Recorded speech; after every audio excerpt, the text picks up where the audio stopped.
ఏపీకి ప్రత్యేక railway zone ని ప్రకటించింది కేంద్రం. విశాఖకు రైల్వే జోన్ ని ప్రకటించారు. కొత్త జోన్ పేరుని కూడా SCOR అని ప్రకటించారు. అధికారికంగా రైల్వే మంత్రి పీయూష్ గోయల్ ప్రకటించారు. సౌత్ కోస్ట్ రైల్వే జోన్ గా దీనికి నామకరణం చేశారు. గుంతకల్లు, విజయవాడ, గుంటూరు డివిజన్ ని కలుపుతూ రైల్వే జోన్ ని అధికారికంగా మంత్రి పీయూష్ గోయల్ ప్రకటించారు. లేటెస్ట్ అప్డేట్స్ ని మా ఢిల్లీ బ్యూరో చీఫ్ కృష్ణ అడిగి తెలుసుకుందాం. కృష్ణ, మోదీ విశాఖ రాబోతున్న ఈ టైంలో కేంద్రం చేసిన ప్రకటన ఎలా చూడాలి? పూర్తి వివరాలేంటి? విజయ్ చంద్రిక, కేంద్ర ప్రభుత్వం ఒక నాటకీయ పరిణామాల మధ్య ఈ యొక్క విశాఖపట్నం కేంద్రంగా నూతన రైల్వే జోన్ ను కేంద్ర రైల్వే శాఖ మంత్రి పీయూష్ గోయల్ ప్రకటించారు. ఉత్తరాంధ్ర ప్రజల చిరకాల కోరికను తాము తీర్చుతున్నామంటూ ఈ యొక్క ప్రకటనలో కేంద్ర రైల్వే శాఖ మంత్రి పీయూష్ గోయల్ కొద్దిసేపు క్రితం చేసినటువంటి ప్రకటనలో పేర్కొన్నారు. విశాఖ కేంద్రంగా ఈ నూతన జోన్ ను ఏర్పాటు చేస్తున్నట్లుగా కూడా ఆయన పేర్కొన్నారు. ఈ జోన్ లో గుంటూరు, విజయవాడ, గుంతకల్లు, విశాఖపట్నం అంటే వాల్తేరు డివిజన్ లో ఏదైతే ఆంధ్ర వరకు ఉన్నటువంటి భువనేశ్వర్ మినహా ఆంధ్రప్రదేశ్ వరకు ఉన్న ప్రాంతం ఉందో ఆ ప్రాంతం కలిపి దీన్ని సౌత్ కోస్ట్ రైల్వే జోన్ గా ప్రకటిస్తున్నట్లుగా ఆయన ప్రకటించారు.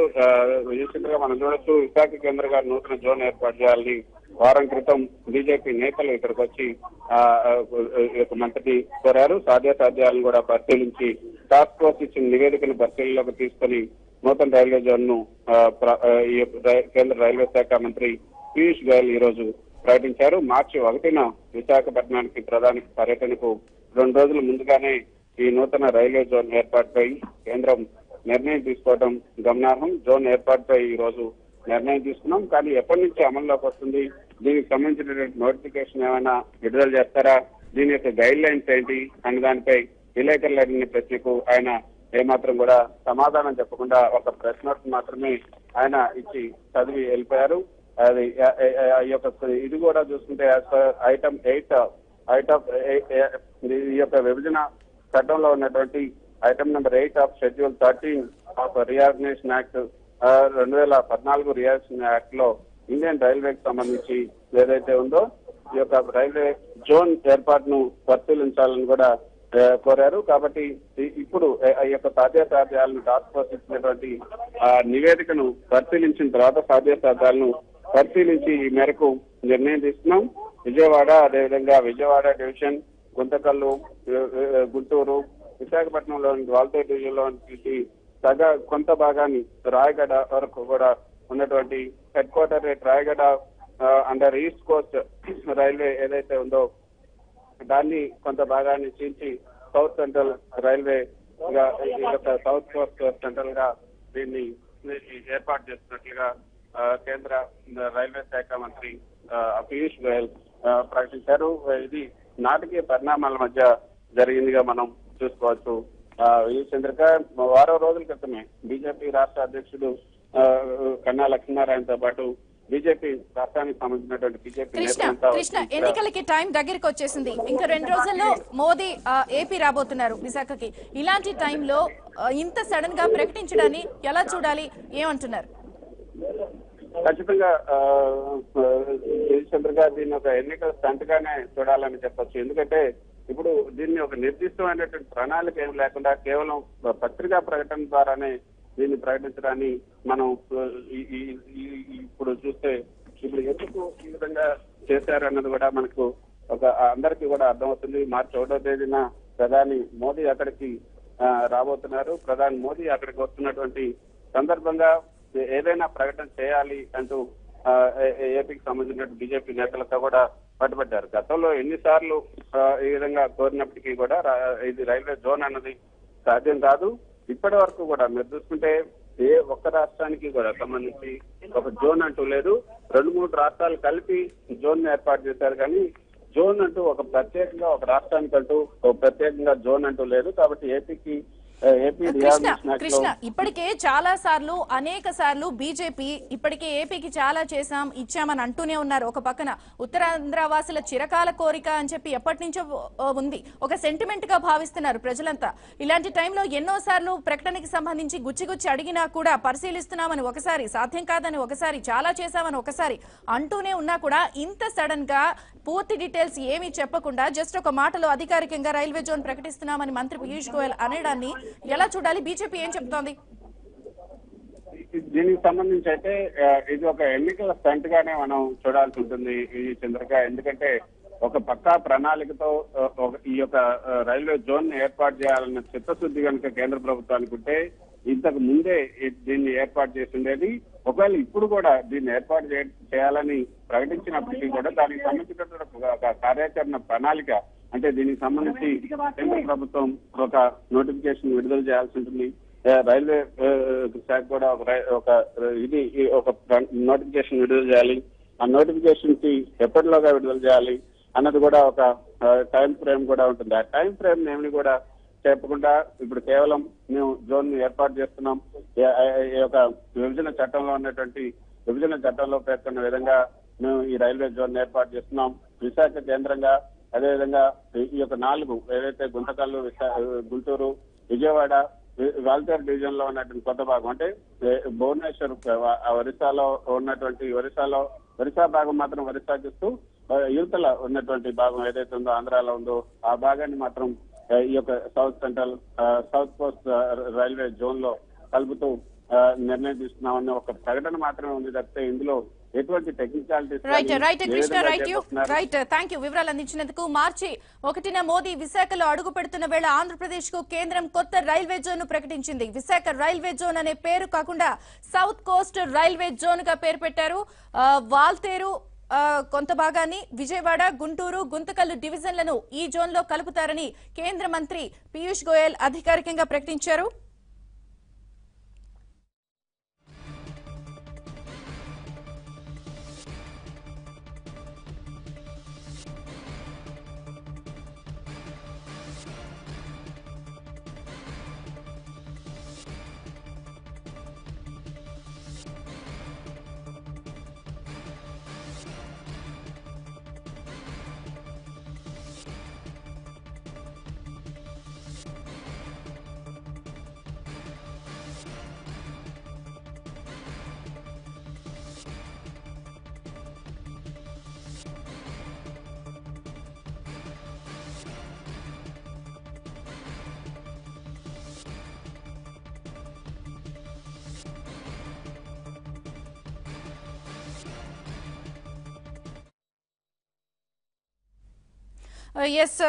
విశాఖకు రైల్వే జోన్ ప్రకటిస్తూ అధికారికంగా పీయూష్ గోయల్ ప్రకటించారు.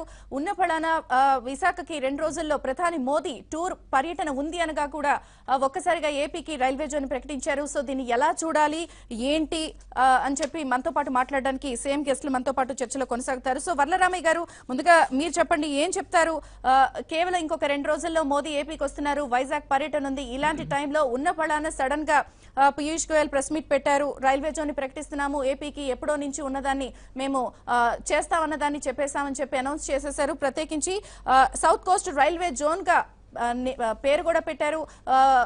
వాల్తేరు, గుంతకల్లు, గుంటూరు డివిజన్ కలుపుతూ ఉంటుందని చెప్పారు. బట్ సాధ్యాసాధ్యాలు ఏంటి, ఎలా, టైం ఫ్రేమ్ ఏది, ఎప్పటిలోగా చేస్తాం, ఇట్లాంటి విషయాలు ఏమి చెప్పకుండా జస్ట్ ఏపీకి రైల్వే జోన్ ప్రకటించారు. ఏం చెప్తారు, ఎలా చూస్తారు ఈ ప్రకటన? నమస్కారం అమ్మా, అక్కడున్న పెద్దలిద్దరికి కూడా నమస్కారం.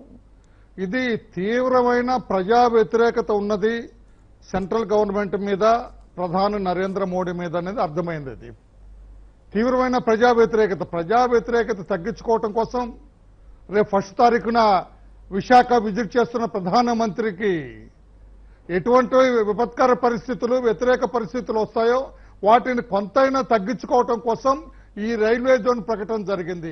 4.5 ఏళ్లుగా మనం కావాలని ప్రకటన చేస్తుంటే చేయకుండా ఎంత హడావుడిగా ఆ పేరు కూడా ఇది ఎస్సీఆర్ఏ, ఇది సౌత్ సెంట్రల్ రైల్వే అవుతుంది. చాలా కన్ఫ్యూజింగ్ గా ఉంది.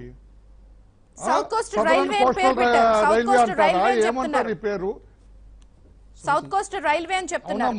సౌత్ కోస్ట్ రైల్వే అంటే ఎస్సీఆర్ఏ కదా మా, మీరు వింటలేదు. ఎస్సీఆర్ఏ కదా. సౌత్ అంటే ఎస్, కోస్ట్ అంటే సి, ఆర్ అంటే రైల్వే. మన ఎస్సీఆర్ కి తేడా ఉంది. అంటే పేరు ప్రకటించడంలో కూడా తగిన జాగ్రత్తలు తీసుకోలేదు. హడావుడిగా తీవ్ర వ్యతిరేకత ఉన్నది. నరేంద్ర మోడీ గారు విశాఖపట్నంలో అడుగు పెట్టలేని పరిస్థితులు ఇవి. ఆంధ్రప్రదేశ్ రాష్ట్ర ప్రజలందరూ కూడా వ్యతిరేకంగా ఉన్నారు ప్రధానమంత్రికి. కొంతన్నా కాపు కాయాలనే ఉద్దేశంతో ఈ రోజు ఈ ప్రకటన చేయటం జరిగింది తప్పితే నిజంగా మన విభజన చట్టంలో ఉన్న ఈ రాయితీలన్నీ కల్పించాలనే ఉద్దేశంతో చేసింది కాదు అని చెప్పి నేను తెలియజేస్తున్నా. టు సేవ్ దేర్ స్కిన్, వాళ్ళ స్కిన్ కాపాడటం కోసం జరిగింది తప్పితే వేరే ఏం కాదని ఎప్పుడు what made not to announce this for all this 4.5 years. ఈ 4.5 years నుంచి ఏం చేస్తున్నారమ్మా? రేపు ప్రధానమంత్రి వస్తున్నారంటే ఈ రోజు ప్రకటన చేసి ఆ ప్రకటన కూడా ప్రశ్నలు అడుగుతున్నా కూడా లేచి ఆయన ఎంత యారగంటకి వెళ్ళిపోయారో ఆ మినిస్టర్ కూడా చాలా హాస్యాస్పదంగా ఉంది. ప్రజల కోసం చేసిన ప్రకటన కాదు, వాళ్ళ స్కిన్ సేవ్ చేయటం కోసం జరిగిన ప్రకటన. వ్యతిరేకత కొంతైనా తగ్గించుకోవటానికి చేసిన ప్రకటన తప్పితే వేరు కాదని నా అభిప్రాయం, మా పార్టీ అభిప్రాయం అమ్మా. రైట్. సత్యమూర్తి గారు ఏం చెప్తారు? ఇంత హడావిడిగా ఎల్లుండ మోదీ వస్తున్నారు, ఇప్పటికే నిరసనలు చాలా తీవ్ర స్థాయిలో ఏపీ వ్యాప్తంగా అటు అమిత్ షా వచ్చినా కూడా మోదీ వచ్చినా కూడా కనిపిస్తూనే ఉన్నాయి. 4.5 ఏళ్లుగా లేనిది ఇంత సడన్ గా ప్రకటన ఏంటి అని చెప్తారు?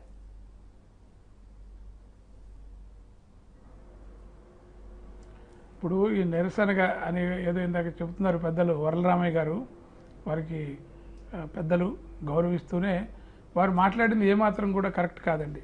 ఎందుకంటే ఒక రాజకీయ ఇప్పుడు ఏమనుంది విభజన చట్టంలో సాధ్యాసాధ్యాలు పరిశీలించమని ఉంది.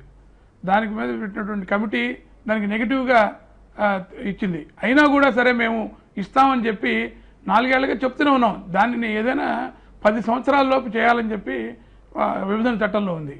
సరే, ఇప్పుడు హరిబాబు గారు చెప్పారు ఇంతకుముందే ఎప్పటికైనా సరే నా కాలంలోనే జోన్ వస్తుంది అని. విష్ణుకుమార్ రాజు గారు చెప్పారు, మాధవ్ గారు ఎమ్మెల్సీ ఎలక్షన్లో కూడా చెప్పారు, మేము అందరు నాయకులు కూడా చెప్పారు ఖచ్చితంగా జోన్ ఇచ్చి తీరుతాం విశాఖపట్నానికని. అలాగే పార్లమెంట్లో కూడా చెప్పారు. ఏదైతే వీళ్ళు అవిశ్వాస తీర్మానం పెట్టి వీళ్ళు అభాసపాలయ్యారో తెలుగుదేశం పార్టీ వాళ్ళు, ఆ యొక్క అవిశ్వాస తీర్మానం మీద పెట్టినటువంటి చర్చలో కూడా చెప్పారు రైల్వే జోన్ ఇస్తామని. ఇప్పుడు ఏదో మాట్లాడతారు, ఏదైనా ప్రకటన అలాగే ఉంటుందండి. ప్రకటన తర్వాత విధి విధానాలు తేడా. 4.5 సంవత్సరాలు మరి మీరు అంటున్నారు కదా విభజన చట్టంలో పెట్టారు, విభజన హామీలు అమలు చేసేందుకు కృషి చేస్తున్నామని చెప్పారు. 4.5 ఏళ్లు ఏమైంది? 4.5 ఏళ్లు కూడా మీరు ఎన్నికలకు వెళ్ళినప్పుడు ఇవన్నీ చేస్తామని చెప్పే కదా మీరు వెళ్ళారు. అప్పుడు విశాఖ జోన్ కి సంబంధించి హామీ ఇచ్చారు, లేకపోతే అమరావతికి సంబంధించి ఇచ్చారు, కడప స్టీల్ ఫ్యాక్టరీకి విషయంలో చెప్పారు. అవన్నీ కూడా అప్పుడు చెప్పి వెళ్ళారు. 10 సంవత్సరాల్లో 2 రోజుల్లో మోదీ వస్తున్నారనక ఎన్నికల కోడ్ కూడా వచ్చేస్తుంది అని చెప్పి ప్రచారం జరుగుతుంది. ఈ టైంలో ఏంటి ప్రత్యేకించి ఇంకా సాధ్యాసాధ్యాలు చెప్పలేదు, నిరంతర ప్రక్రియ అండి. ఇప్పుడు ఈ అమలు సరే ఇప్పుడు మీరు ఏదైనా మాట్లాడండి, ఎందుకంటే ప్రజలు గమనిస్తున్నారు, మీరు ఏదైనా మాట్లాడండి. కానీ అది జరిగిందా లేదా ఈ యొక్క విషయాలు అమలు చేయడం అనేది నిరంతర ప్రక్రియ. మీరు నిన్నటికి నిన్న నిరుద్యోగ భృతి ఎందుకు అనౌన్స్ చేశారు? మీ మేనిఫెస్టోలో పెట్టింది నిద్రపోయారా ఇన్ని రోజులు? మేము అడగలేమా? మీరేనా అడిగేది? కాబట్టి ఒక ప్రాసెస్, కంటిన్యూస్ ప్రాసెస్. ఈ విభజన చట్టంలోది 10 సంవత్సరాల్లో చేయాలని చెప్పి కంటిన్యూస్ ప్రాసెస్ మేము చెప్పాం. చాలా విషయాలు చేసాం. ఇంకా 3-4 విషయాలు ముఖ్యమైనవి మిగులున్నాయి. ఒకటి అందులో ముఖ్యమైనది విశాఖ రైల్వే జోను. ఇన్నేళ్లు పరిపాలించినటువంటి కాంగ్రెస్ తెలుగుదేశం పార్టీలు చేయలేనటువంటి పనిని భారతీయ జనతా పార్టీ చేసి చూపించింది. రాష్ట్రాన్ని పరిపాలించి ఒక్క ఇన్స్టిట్యూట్ కూడా సత్యమూర్తి గారు ప్రజలు గమనిస్తున్నారు. 4.5 ఏళ్లలో అంటున్నారు, మరి 4.5 ఏళ్లు ప్రకటన చేయలేదు కూడా గమనిస్తారు కదా. ఏంటండి 4.5 ఏళ్లు ప్రజలు అన్ని విషయాలని గమనిస్తున్నారండి అని చెప్పని అంటున్నారు కదా. మరి 4.5 ఏళ్లు గమనించరంటారా? ఖచ్చితంగా అన్ని గమనిస్తున్నారు. అదే చెప్తున్నాం, మేము ప్రజల దగ్గరికి వాస్తవాలతో వెళ్తాం మేము. అంతేగాని ఎన్నికల ముందు చేశారు, మీరు ఎన్నికల ముందు ఏం చేశారు? ఇది జరుగుతూనే ఉంటాయి కొన్ని కార్యక్రమాలు. దానికి అవరాలు. ఇప్పుడు కడప స్టీల్ ప్లాంట్ కూడా మీరు వెళ్ళి అక్కడ శంకుస్థాపన చేసి వచ్చారు. మీ దగ్గర ఒక పక్క డబ్బులు లేవంటారు, కేంద్రం ఇస్తానంటోంది. చిన్న క్లారిఫికేషన్ ఇస్తే ఇస్తామని చెప్పి ఆ ఉక్కు శాఖ మంత్రి కూడా చెప్పారు, దాన్ని తీసుకోరు. అలాగే రామాయంపట్నం పోర్టు ఎందుకు మీరు మైనర్ పోర్టు చేయాలి? లోటు బడ్జెట్లో ఉన్నటువంటి రాష్ట్రాన్ని మీద ఎందుకు బడ్జెట్ ఎక్కువ పెడుతున్నారు? మీ ప్రెస్టేజ్ కోసం అక్కడికి వెళ్ళి ఈయన శంకుస్థాపన చేస్తారు. మన ఎవరో చెప్పారు నాకు మిత్రుడు, రైల్వే జోన్ కూడా ఈయన వెళ్ళి శంకుస్థాపన చేస్తారని. విమానాశ్రయాలకు శంకుస్థాపన చేస్తారు. ఏంటండి ఏం జరుగుతోంది రాష్ట్రంలో? కాబట్టి మనకి లోటు బడ్జెట్ లో సత్యమూర్తి గారు ఫండ్స్ విషయంలో మీరు చెప్తున్నారు కదా ఒక మాట, బట్ ఇదే ఫండ్స్ విషయంలో మీ బీజేపీ నేతలే రకరకాలు మాట్లాడుతున్నారు కదా. జీవీఎల్ ఒక నెంబర్ చెప్తారు, మోదీ మన గుంటూరు వచ్చినప్పుడు ఒక నెంబర్ చెప్తున్నారు. మీ బీజేపీ నేతలే ఒక్కొక్కళ్ళు ఎంత విడుదల చేశామన్న దానికే డిఫరెంట్ గా రకరకాల సంఖ్యలు చెప్తున్నారు కదా. అన్ని నంబర్లు కరెక్టేనండి. ఇప్పుడు గడ్కరీ గారు వచ్చినప్పుడు రోడ్లకు సంబంధించి చెప్పారు, లేకపోతే మోడీ గారు వచ్చినప్పుడు రెవెన్యూ ఎంత వచ్చింది చెప్పారు. సో ఓవరాల్ గా అవన్నీ కరెక్టే. మేము దీని మీద పూర్తి క్లారిటీతో ఉన్నాం. ఏ అంకెలు చెప్పారో దానికి కంప్లీట్ గా మేము వివరాలతో సహా కూడా ఇచ్చాం. ఇప్పుడు కావాలంటే కూడా ఇస్తాం. మేమేది అబద్ధం చెప్పి ఒక అబద్ధాలు సృష్టించి నిన్నటిదాకానేమో కేంద్రం నుంచి ఎవరైనా ఇంతకంటే ఎక్కువ తీసుకొచ్చారా, నేను తీసుకొచ్చాను అని చెప్పి గొప్పలు చెప్పుకుని సన్మానాలు చేసి అసెంబ్లీలో తీర్మానాలు చేసి ఒక్కసారిగా మాట మార్చి ఇప్పుడు ఇష్టం వచ్చినట్టు మాట్లాడేది ఎవరండి? ప్రజలు గమనించరా? ఇవన్నీ ఏమనుకుంటున్నారు మీరు ప్రజల్ని? రామచంద్రారెడ్డి గారు మీరేం చెప్తారు? ఇవన్నీ మేము ఇంత చేస్తే రాష్ట్రానికి ఏమీ చేయలేదని చెప్పి మమ్మల్ని మీడియా చేతిలో పెట్టుకుని అధికారం చేతిలో పెట్టుకుని ఈ రకంగా మమ్మల్ని బద్నాం చేసేటువంటి ప్రయత్నం ఉంది. ఇది ప్రజలు గమనిస్తున్నారు. ఇంకా విడుదల చేయాల్సిన ఫండ్ ఒక మాట చెప్తే కూడా కేవలం లెక్క చెప్పట్లేదు అని విడుదల చేయకుండా ఉన్నవని అంటున్నారు. బట్ వాళ్ళు శ్వేతపత్రం కూడా విడుదల చేశారు. వరలరామయ్య గారు ఏం చెప్తారు? మీరు లెక్కలు చెప్పటం లేదు అందుకే ఇవ్వట్లేదని అంటున్నారు, చాలానే చేశామని చెప్తున్నారు. లెక్కలు ఖచ్చితంగా చెప్పాలండి. దానికి ప్రభుత్వ విధి విధానాలు ఉంటాయి. లెక్కలు చెప్పాల్సిన బాధ్యత ప్రభుత్వం.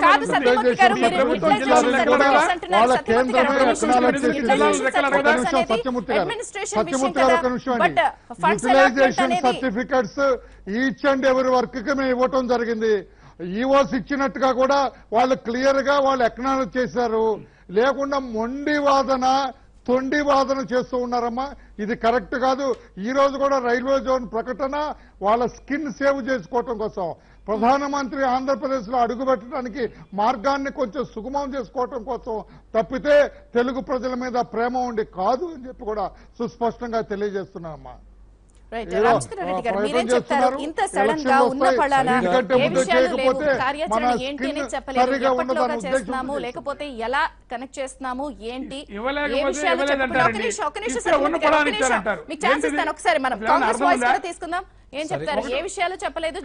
చంద్రబాబు నాయుడు గారు ఏం చెప్పారు? మోడీ గారు వచ్చే లోపల రైల్వే జోన్ ప్రకటించమని నిన్నే చూశాను. సరిగ్గా 4 సంవత్సరాల క్రితం సత్యమూర్తి గారు ఒక నిమిషం. సరిగ్గా 4 సంవత్సరాల క్రితం 2014 ఫిబ్రవరిలో ఈ విభజన చట్టం రూపొందించబడింది. దాన్ని ఆ రోజు అన్ని పార్టీలు ఒప్పుకున్నాయి. మనం ఊరికే ఎంతసేపు ఆంధ్రప్రదేశ్కు పెద్దలు సత్యమూర్తి గారు ఆలోచించాల్సింది ఏంటంటే, ఇప్పుడు ఇందాక భారతదేశం మనం అందరం కలిసికట్టుగా పోరాడుకోవాలి, అది దేశం యొక్క పాత్ర. రాష్ట్రం విషయానికి వచ్చినప్పుడు 2014 ఫిబ్రవరి నెలలోనే 20వ తారీఖు డేట్ ఎంత 22వ తారీఖు ఉంది. విభజన చట్టం ఆమోదించబడింది.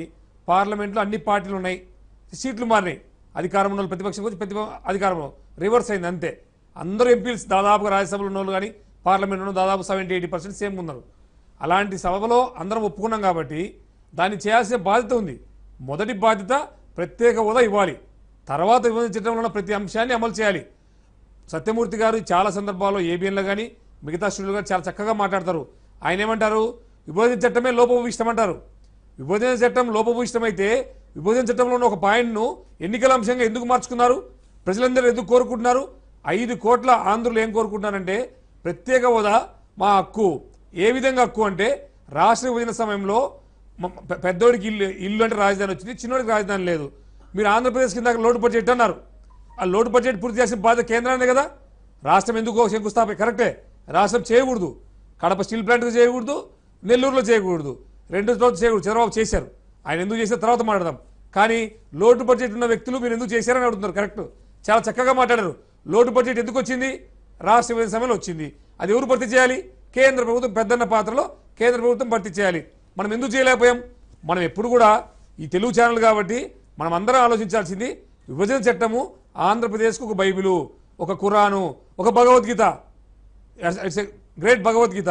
దాన్ని అమలు చేయించుకోవాల్సిన బాధ్యత అందరికీ ఉంది.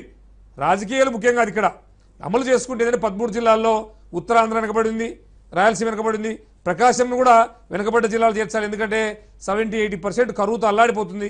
అన్ని చేయాల్సిన బాధ్యత అందరికీ ఉంది. పాలకుల గురించి మనం మాట్లాడుకోవడం కాదు. విభజన చట్టం బాగాలేదన్నప్పుడు ఈరోజు ఎందుకు మీరు అత్యవసరంగా పీయూష్ గోయల్ గారు ఎందుకు అమలు చేస్తారు దీన్ని? విభజన చట్టమే బాగాలేదు, కాంగ్రెస్ లోపభూయిష్టంగా చేసింది అంటున్నారు. అలాంటి మీరు ఆ రోజు ఎందుకు ఒప్పుకున్నారు? ఈ రోజు ఈ అంశం వల్ల ఓట్లకి ఎందుకు వెళ్తున్నారు? మీరు గమనించాల్సింది ఏంటంటే ఆంధ్రప్రదేశ్కు ప్రత్యేక హోదా ఆంధ్రుల హక్కు ఇవ్వాల్సిందే. విభజన చట్టంలో ఉన్న ప్రతి అంశాన్ని కూడా అమలు చేయాల్సిందే. మీరు విద్యా సంస్థలు ఇచ్చారు, నేను కాదని చెప్పట్లేదు, కేవలం పేర్లు ఇచ్చారు. ఎక్కడ నిధులు ఎక్కడ కట్టాం? కన్స్ట్రక్షన్ చేయాలిగా, కన్స్ట్రక్షన్ చేయాలి కదా. కాంపౌండ్ కడితే కాదు కదా, బిల్డింగ్స్ చేయాలి, పిల్లలకు కూర్చోడానికి ఇన్ఫ్రాస్ట్రక్చర్ కల్పించాలి. అన్ని మన ఇన్ఫ్రాస్ట్రక్చర్ అన్ని అయిన తర్వాతనే అయినట్టు లెక్క. పేర్లు ప్రకటించారు, పేర్లు విభజన చట్టంలో ఉంది. మీరు ప్రతి అంశంలో ఏం చేస్తున్నారంటే మొండివాదం చేస్తున్నారు బీజేపీ వాళ్ళు. మీరు 10 కాలాల పాటు చల్లగా మీ పేరు వినపడాలంటే ఆంధ్రప్రదేశ్ కోసం పోరాడండి. ఆంధ్రప్రదేశ్ కోసం పోరాడండి. మీరు ఎంతసేపు బీజేపీ కోసం కాదు. ఎస్, అందరూ కలిసికట్టి పోరాడదాం. అమరావతి కేంద్రంగా అన్ని రాజకీయ పార్టీలు కండవ తీసేద్దాం. అందరూ మన జెండాలు మార్చేసి ప్రత్యేక హోదా జెండాగా అందరూ కలిసి ప్రయాణం చేద్దాం. తర్వాత మీరు ఇవ్వండి, మీరు ఈరోజు ఇవ్వండి ప్రత్యేక హోదా, మీకే ప్రజలు ఓట్లు వేస్తారు. ఆంధ్రప్రదేశ్కి కావాల్సిన ప్రత్యేక హోదా అండి. చంద్రబాబు నాయుడుతో ఇంకొకరితో పని లేదు. మీరు ఇవ్వండి, అందరూ ప్రజలు మీకే వేస్తారు. మీరు అసలు ఎందుకు ఇవ్వకుండా మోదీ గారు ఎల్లుండి వస్తుంటే ఈరోజు ప్రకటించుకోవాల్సిన అవసరం ఉంది. భారత ప్రధాని ఈ దేశానికి ప్రధాని వస్తుంటే అందరికి పండగ. అసలు మీరెందుకు దొంగచాటుకు వస్తున్నారు? ఎందుకు? వచ్చే ముందు పిల్లవాడు స్కూల్ పోనమ్మా అంటాడు. లేదన్నా 5 స్టార్ చాక్లెట్ తీసుకో 5 స్టార్. తల్లి ఏంటంటే పిల్లల్ని ఏ విధంగా స్కూల్ పంపిస్తారు? తల్లి ఆరాటం. మీరు ఎవరు దొంగచాటుగా ఎవరు వస్తున్నారండి? ఎందుకు దేశ ప్రధానమంత్రి నల్లయ్య మాట్లాడేది? మీరు అట్లే వస్తున్నారు. మీరు దాంట్లో అర్థం గమనించండి. నా వాయిస్ లో పదం తప్పు కాదు. దొంగచాటుగా వస్తారు. ఎందుకు అసలు ఆయనకు అవసరం? ఇప్పుడు ప్రోటోకాల్ ఎక్కడ ఉంది?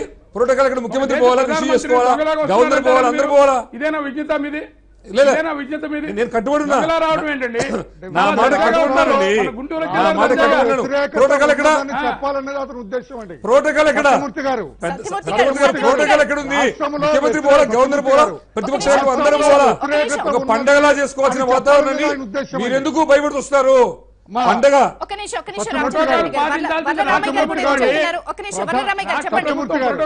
పారిపోయిన వాళ్ళు ఎవరు? సత్యమూర్తి గారు, ప్రధానమంత్రి ఆ విధంగా తయారు చేసుకోవాలి.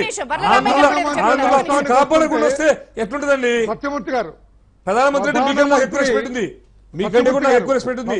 ఎందుకంటే చైర్ గొప్పది. సత్యమూర్తి గారు, మీరు ఎవరి మాట వింటలేదు. సత్యమూర్తి గారు, ప్రధానమంత్రి రాష్ట్రానికి వస్తే అదొక పండుగ రోజులాగా ఉండాలి. ఇంత వ్యతిరేకత ఎందుకు సృష్టించుకుంటున్నారు అని ఆయన చెప్పాలని ఉద్దేశం. అంటే కించపరచాలని కాదు, ప్రధానమంత్రి కించపరచడం కాదు. ఎందుకు ఇంత అడవడండి? చంద్రబాబు నాయుడు గారు ఇప్పుడేం చేయాలా? అంత ముందు ఎందుకు చేయలేదు? మీరు కూడా చాలా సందర్భాల్లో పెద్ద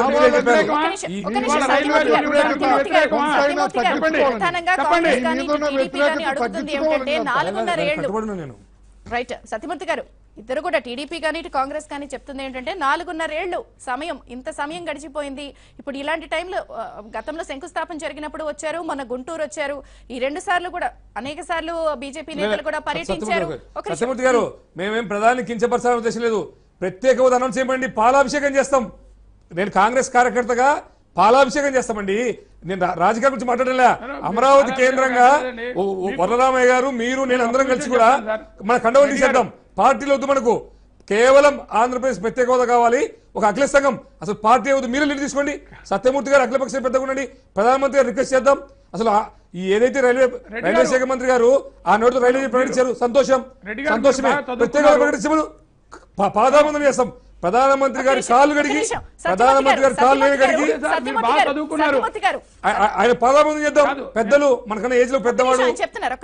ప్రత్యేక హోదా ఇవ్వకుండా మీరు వచ్చేదానికి అర్హత లేదండి.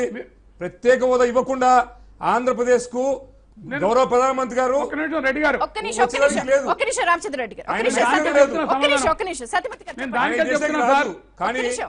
ఇవ్వకుండా రాకూడదు. సత్యమూర్తి గారు చెప్పండి సార్. ప్రత్యేక హోదాలో ఏదైతే ఉన్నదో ఆ లాభం అన్ని కూడా దాన్ని లెక్క కట్టి రాష్ట్ర ప్రభుత్వం ఒక ప్యాకేజ్ కింద తీసుకుంది. మీకు తెలియదు ఆ విషయం? ప్రజలు కావాలి సత్యమూర్తి గారు. ప్రత్యేక హోదాలో ఉన్నది ఏంటండి? రాష్ట్ర ప్రభుత్వం తీసుకుంది, కేంద్రం ఏమనంటుందా? 16,000 కాదండి, 16,445 కోట్ల రూపాయలకి ప్యాకేజీకి ఒప్పుకుంది ఎవరు? ఈ 5 సంవత్సరాల్లో ప్రత్యేక హోదాలో వచ్చేటువంటి లాభాన్ని మళ్ళా మీరు ఇవాళ కాంగ్రెస్ పార్టీ గాని ప్రత్యేక హోదా ఇస్తామని చెప్పేసి మళ్ళీ మోసం చేస్తున్నారు. మీరు దయచేసి దయచేసి మీరు నాకు ఈ క్లారిటీ ఇవ్వండి, నేను కూడా తెలుసుకుంటా. ఖచ్చితంగా. ప్రత్యేక హోదాలో 100% ట్యాక్స్ రియాలిటీ పాస్ అయి ఉందా? ఏమి ఇచ్చారండి? ఏం మాట్లాడతారండి? 60,000 కోట్ల రూపాయలు ఎవరు చెప్పారు మీకు? ఎవరికి ఇచ్చారు? ఎవరు చెప్పారు మీకు? ఎవరికి ఇచ్చారు? ఎవరికి ఇచ్చారు? దానికి చట్టబద్ధత కల్పించమంటే కూడా కల్పించలేదు. ఎవరు ఇచ్చారు? దాంట్లో కొంత తీసుకోలేదా? దాంట్లో రూపాయలు కూడా ఇచ్చారు? చెప్పండి. ఎవరు ఇచ్చారు? ఎప్పుడు ఇచ్చారు? ఎవరు ఇచ్చారు? మెటీరియలైజ్ అయింది. మెటీరియలైజ్ అయింది. ఎవరు ఇచ్చారు? చట్టబద్ధత కల్పించమంటే కూడా కల్పించలేదు. సత్యమూర్తి గారు మీరు సత్యమూర్తి పెద్దలు గారు, సత్యమూర్తి గారు. ఎవరు చెప్పారండి? మీరు సీనియర్ నాయకులు అయ్యండి, మీరు సీనియర్ నాయకులు అయ్యండి అలా అబద్ధాలు ఆడకండి. చట్టబద్ధత కల్పించారు. నేను రుజువు చేస్తా, నేను రుజువు చేస్తా. ఇప్పుడు చూపిస్తా మీకు, మీకు ఇప్పుడు చూపిస్తా. చట్టబద్ధత కల్పించారు రామయ్య గారు.